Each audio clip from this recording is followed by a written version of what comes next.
Hello everyone, this is Sinha sir from Sinha Education. Today we will discuss this theory in BRS, rules for origin book.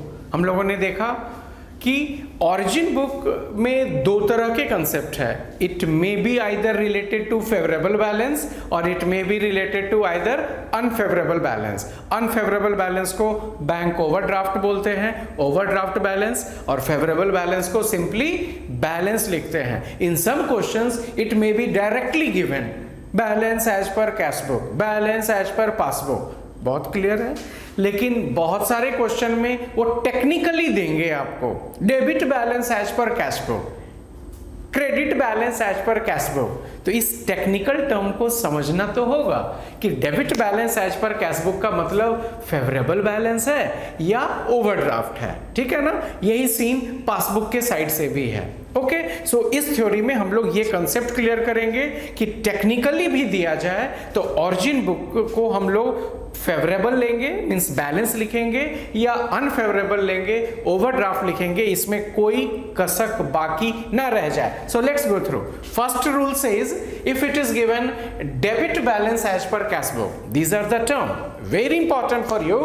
Cash book का origin amount debit balance यदि दिया, it is indicating favourable balance. Favourable balance means that much amount is positive balance in your cash book, in bank balance. Okay. And in presenting BRS we simply write balance as per cash book. जब भी debit balance as per cash book देगा तो हम लोग उसको simply balance as per cash book लिखेंगे. और just opposite, if it is given credit balance as per cash book, तो यहीं से रिवर्स हो गया.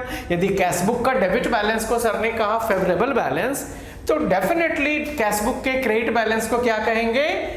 अनफेवरेबल. और लिखेंगे क्या हम लोग? Overdraft as per cash book. यही याद रखना है. कैश बुक का debit balance positive balance, cash book का credit balance negative balance, and negative balance of cash book is marked as overdraft. Clear. अब जब कैश बुक के ये दोनों रूल आपको क्लियर हो गए तो पासबुक का बड़ा एक सीधा सा ट्रिक देता हूं जो मैं अपने लिए यूज करता हूं कि कैश बुक के रूल्स याद करके रखो, passbook is just reverse of that. Over. इतना ही बोलने से खत्म हो जाता है. क्या बोले सर? फिर से बोलिए एक बार. मैंने कहा कि कैश बुक के फर्स्ट टू रूल्स आपको याद हो गए तो पासबुक वाले रूल्स तो याद रखने की जरूरत ही नहीं है. सर ने ट्रिक दिया जस्ट रिवर्स. पासबुक का नेचर जस्ट कैश बुक से रिवर्स है. देख लो यहां भी एप्लीकेबल है.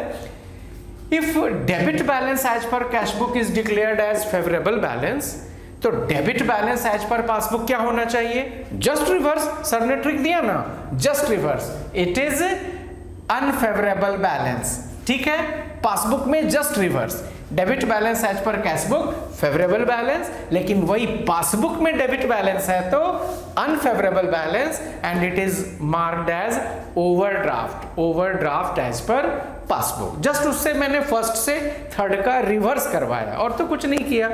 सेम पैटर्न पे सेकंड में था credit balance as per cash book को आपने ओवरड्राफ्ट याद किया तो credit balance as per passbook, cash book का पासबुक जस्ट रिवर्स है तो रिजल्ट भी जस्ट रिवर्स.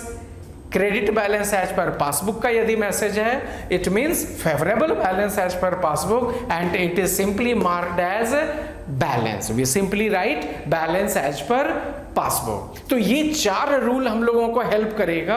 जो ऑरिजिन लाइन सबसे ऊपर में लिखते हैं उसमें क्या लिखना है, whether it is to be written balance और whether it is to be written as overdraft. कोई प्रॉब्लम नहीं, कोई कंफ्यूजन नहीं होनी चाहिए. It should be 100% clear to all of you. Okay.